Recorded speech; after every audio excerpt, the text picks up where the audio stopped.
Yohanes pasal 10. Gembala dan domba-dombanya.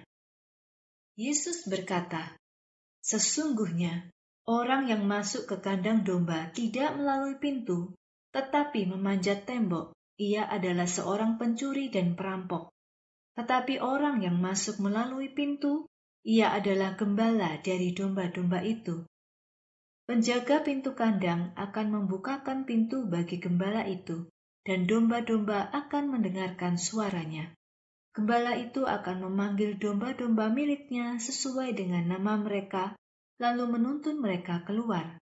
Setelah ia mengeluarkan semua domba miliknya, ia akan berjalan memimpin mereka, dan mereka mengikut dia karena mereka mengenal suaranya. Domba-domba tidak akan dengan gampang mengikuti orang yang tidak mereka kenal, tetapi mereka akan lari dari orang itu karena mereka tidak mengenal suara orang itu. Yesus menceritakan perumpamaan ini kepada mereka, tetapi mereka tidak mengerti maksud perkataan Yesus itu. Yesus gembala yang baik.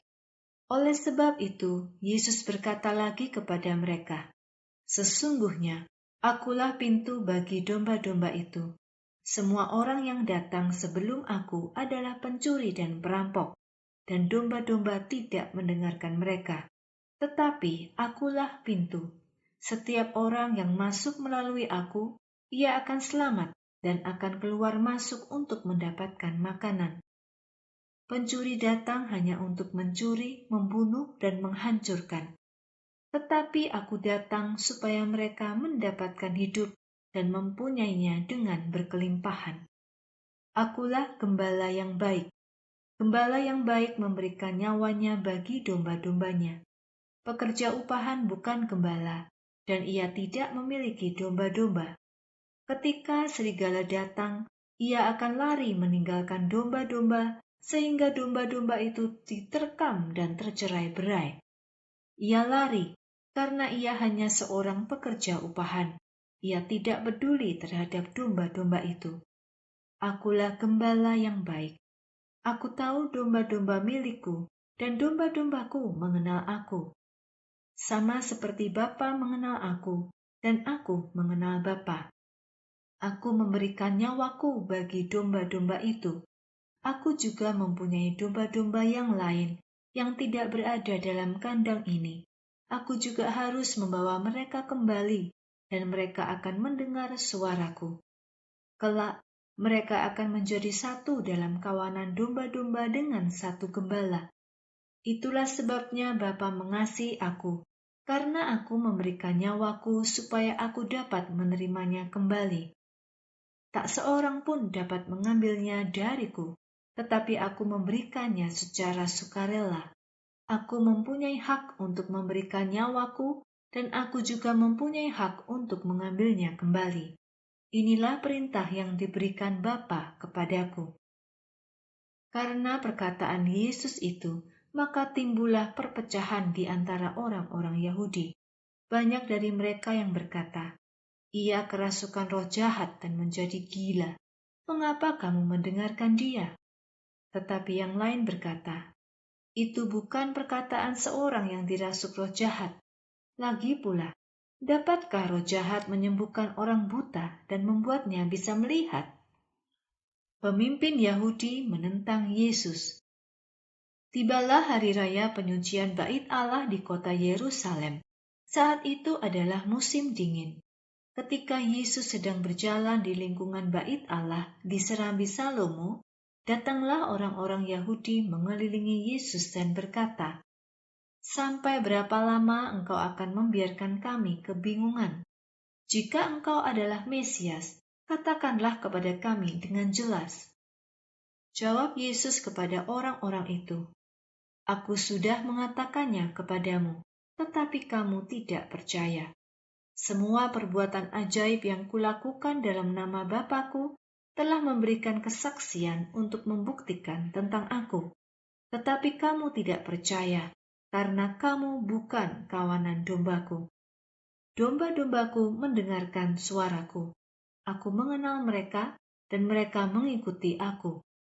Aku memberikan hidup yang abadi kepada domba-dombaku, dan mereka tidak akan pernah binasa. Tidak seorang pun dapat merebutnya dari tanganku. Bapakku yang telah memberikan domba-domba itu kepadaku lebih besar daripada siapapun. Tidak ada seorang pun yang dapat merebut mereka dari tangan Bapakku. Aku dan Bapa adalah satu. Sekali lagi, orang-orang Yahudi mengambil batu untuk dilemparkan kepada Yesus. Tetapi Yesus berkata kepada mereka, Aku telah memperlihatkan kepadamu banyak pekerjaan baik yang berasal dari Bapa. Pekerjaan baik manakah yang membuatmu ingin melempari aku dengan batu?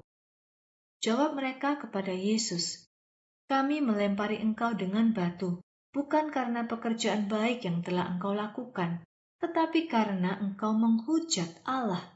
Engkau adalah seorang manusia, tetapi menyamakan dirimu dengan Allah. Yesus berkata lagi kepada mereka, Bukankah tertulis dalam kitab Tauratmu, Aku berkata, kamu adalah ilah-ilah. Kalau Allah menyebut mereka, kepada siapa firman itu disampaikan sebagai ilah-ilah, padahal isi kitab suci tidak dapat dibatalkan. Bagaimana mungkin kamu menyebut Dia yang Allah kuduskan dan yang Ia kirim ke dunia, kamu menghujat Allah, karena aku berkata, aku adalah anak Allah. Jika aku tidak melakukan pekerjaan-pekerjaan Bapakku, janganlah kamu percaya kepadaku. Tetapi, jika aku melakukan pekerjaan-pekerjaan Bapakku, walaupun kamu tidak percaya kepadaku, percayalah kepada pekerjaan-pekerjaan itu. Dengan begitu, kamu akan tahu dan mengerti bahwa Bapa dalam aku dan aku dalam Bapa. Karena itu, sekali lagi mereka mencoba menangkap Yesus, tetapi Ia dapat meloloskan diri dari tangan mereka. Lalu, Yesus kembali menyeberangi sungai Yordan untuk pergi ke tempat di mana dulu Yohanes pertama membaptis. Di situ, Ia tinggal beserta dengan banyak orang yang mengikutinya. Mereka berkata, Yohanes memang tidak pernah melakukan mujizat apapun, tetapi semua yang Yohanes katakan tentang orang ini benar. Banyak orang yang ada di situ menjadi percaya kepada Yesus.